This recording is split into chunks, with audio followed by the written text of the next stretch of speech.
Alright, we're about to make the piece of covering wood for this pillar.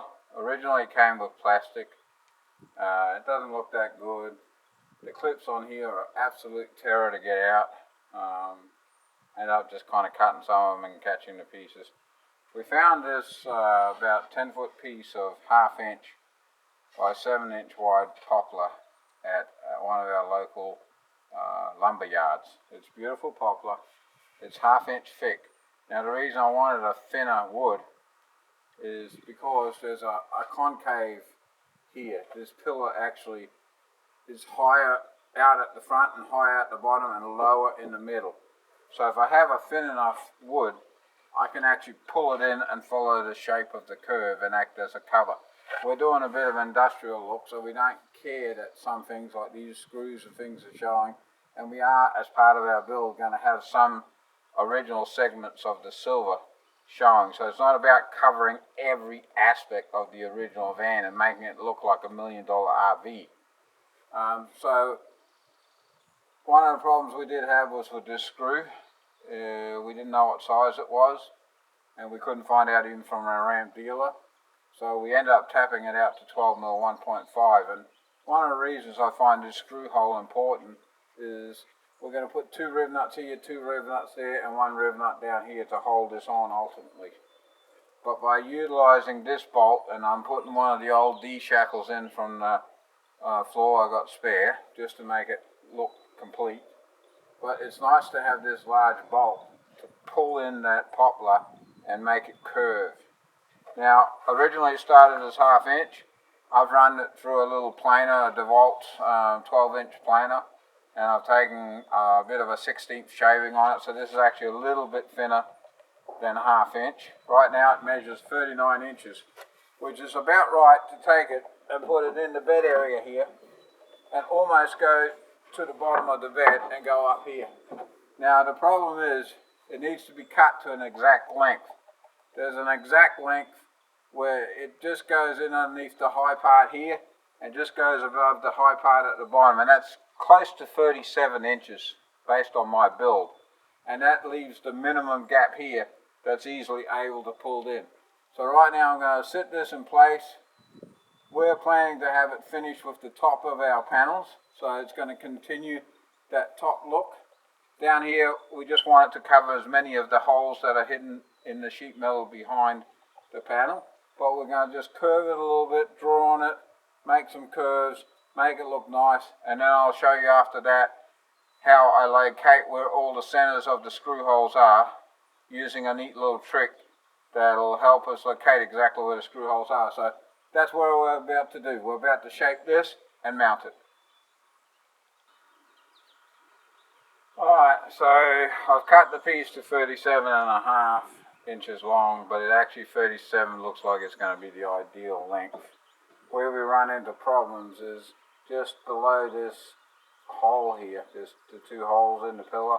It really kicks out sharp, so our wood needs to be just enough to cover up this hole, but above that kick out, and up here pretty well where you start to get the least amount of curve is if you can get it more or less level with the top of the plastic. So I'm almost there. So I just need to take another 1/2 inch off, and then it's actually good enough that it's able to be bent in like that. So now I just need to shape it.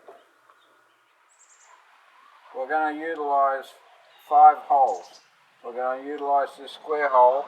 It will accept this 1032 rib nut, and for the purposes of what we're doing here, it's fine.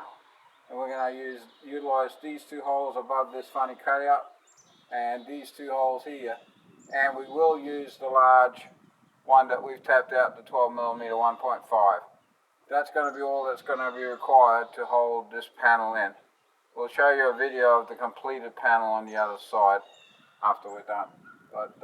So we're going to put these rib nuts in, and the van's leaning this way. They utilize the existing hole without any drilling. So 5 rib nuts and 1 seatbelt bolt to hold this wooden panel in place. We've taken the panel off here. That was a bit of a pain, but we did get it off. Again, look, if you get a van from Ram, Fiat is really disappointing me right now, and it's a small thing, but it's an annoying thing.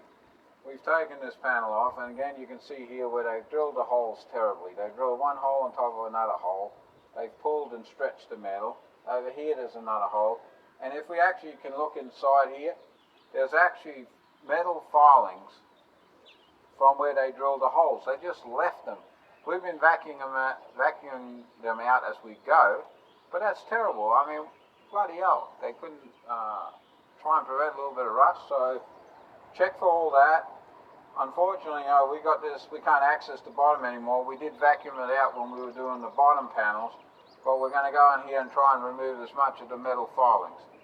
The other thing I've done that's in regards to fitting this panel, this section, this wood covering, trim, is I've shaped it based on just trying to draw lines based on what I felt would look nice. So we've ended up with this shaped wood. I've inserted the 5 1032 rib nuts, one here that actually does go in the rectangular hole. Okay, you can put it in the rectangular hole without drilling. And these two holes here and these two. Then I've put 5 1032 stainless steel screws in there, and I've taken my pencil, and as best as I can, I've rubbed lead all over the head. That's going to help me locate the center. As far as this hole here, I had to pre-drill it because I had to get that to help me bend the wood, pull it in. So what I did there was I glued a bit of spacer wood on. I didn't glue it, I just stuck it on with frog tape. I glued a piece of spacer wood on here, stuck a piece of frog tape over here, marked the center, lifted it up, put my wood in, marked the center, and now I've got the hole in the right place. So now we're going to try and at least sit this in place and put some pressure on these screw heads, and then we're going to give them a tap, and hopefully when we take this off, all our holes are marked perfectly, hopefully.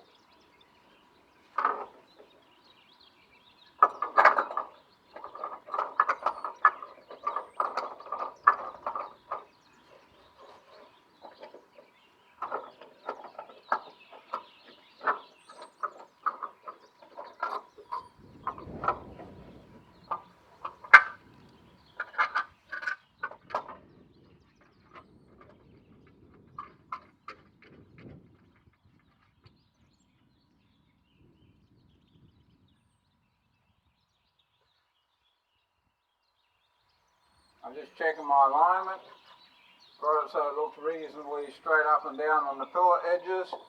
I'm just going to tighten this up a little bit to help pull it in.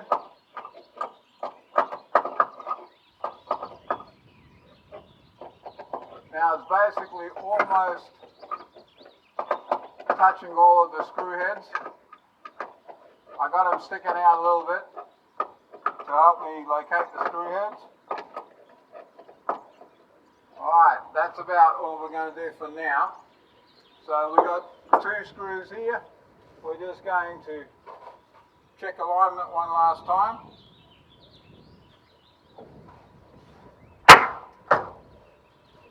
Two screw heads here, and 1 screw head down here. Hopefully when we pull this up, off there's 5 pencil holes, or pencil markers.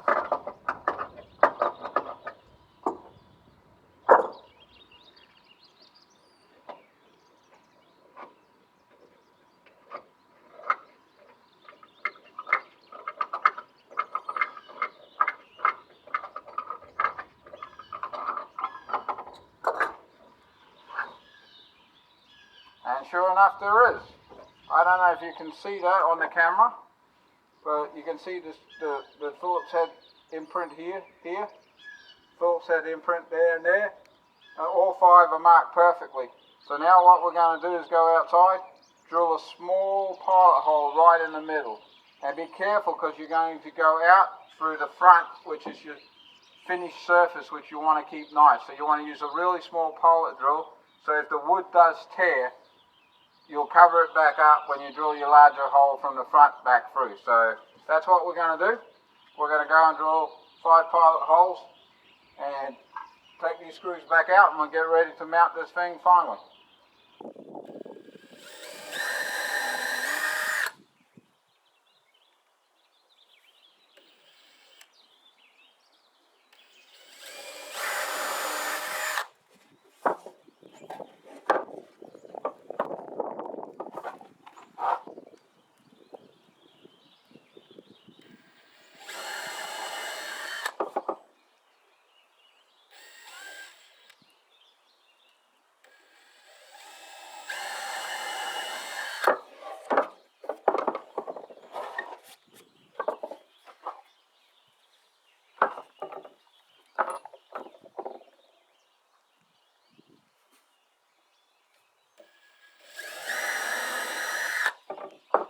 Now, the reason we drilled a really small pilot hole is because for our 1032 screws I've been using this 3/8 special carpentry end drill bit that drills a really nice clean hole. So the pilot hole now gives me where I've got to drill from the front, and I'm going to now use this special bit to drill through and do each of the 5 mounting holes. That's our final wood trim. You've got the big seatbelt screw hole, the 5 other holes that are for our 1032 screws. You will see what I meant about tearing out. There is a little bit of tear out here from where the drill went through, even though I had a backing piece on. I'm just going to run the sandpaper over there, but this is the back of it. That's why for most of the part, you want to drill from the front to the back so you don't damage your premium front trim piece. We're going to install it. Okay, this is the final fitment. Hopefully everything lines up. There's about 3/4 of an inch curvature that we're going to pull in with the seatbelt bolt.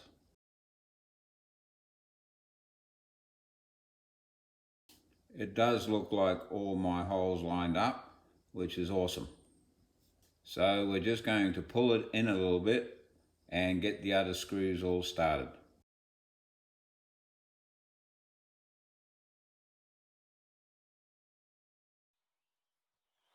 Make sure everything fits. We have a little bit of play in the seatbelt screw.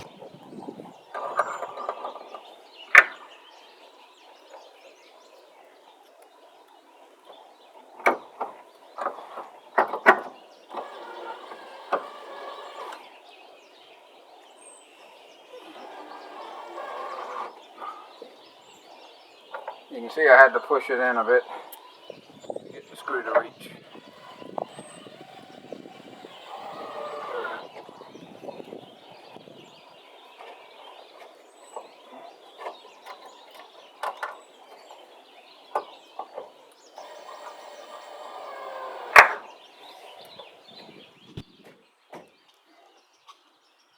That doesn't look too bad. I'm going to tighten it in all the way.